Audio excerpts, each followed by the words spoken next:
The Midas Touch by John Train. The part is better than the whole.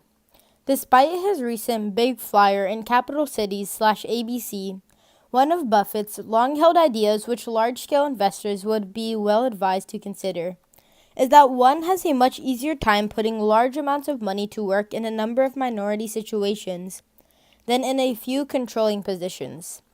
This runs contrary to the instinct of most tycoons, whose preference is to buy control, then elect themselves chairmen and put their friends and relations in as directors and officers. However, Buffett observes that this, in fact, a much harder game to play. As he told stockholders in 1986, whole companies, complete with control, are rarely priced attractively. Berkshire Hathaway has done best buying minority stock positions in the market when stocks sell at a large discount to the worth of the underlying companies. Buffett explains, when I buy a stock, I think of it in terms of buying a whole company, just as I were buying the store down the street. If I were buying the store, I'd want to know all about it. I mean, look at Walt Disney was worth on the stock market in the first half of 1996. The price per share was $53, and this didn't look especially cheap. But on that basis, you could buy the whole company for $80 million, when Snow White, Swiss Family Robinson, and some other cartoons, which had been written off the books, were worth that much by themselves. And then, in addition, you had Disneyland and Walt Disney, a genius as a partner. Risk and reward. It is the non-investor who will most often say that there is a close relationship between investment risk and investment reward. This is generally so in gambling and certainly in speculation. The gambler, to a greater extent than the aggressive speculator, will take a leap into the unknown, trusting that his experience and intuition will give him a big winner. It would be true if the efficient market theory was correct. It is not true in skillful, value-oriented investment. The value or quasi-scientific investor, such as Buffett, is more in the situation of the casino than of the gambler. He will normally make a series of bets, always with the odds apparently on his sides, as long as he never departs from two principles: favorable odds and many bets. He is in fact reducing risk and indeed transferring the risk to whoever is opposite him in the transaction.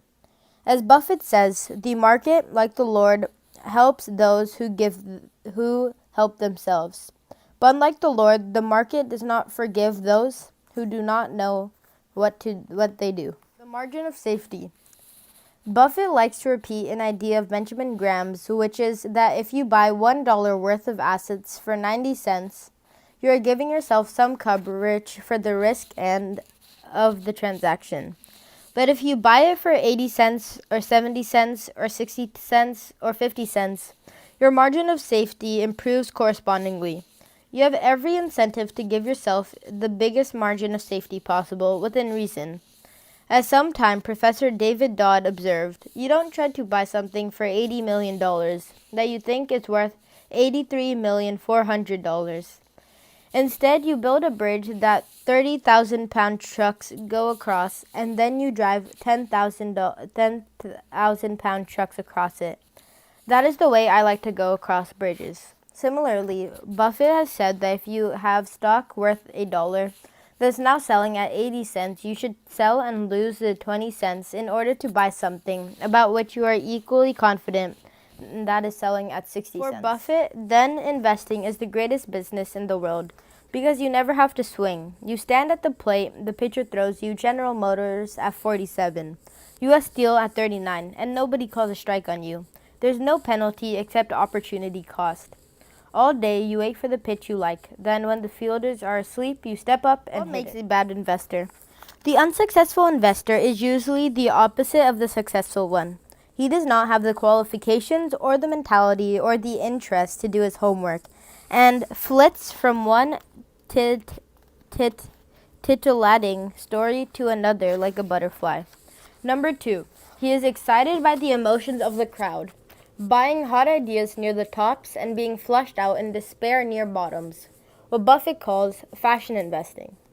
Number 3, He doesn't know what a business is really worth, so he can't determine for sure whether he is paying a fair price for it.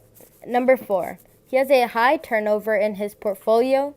And number 5, he thinks of a stock as a thing to bet on, like a racehorse, rather than what it is, a share of business, whose fortune derive from the success of that business.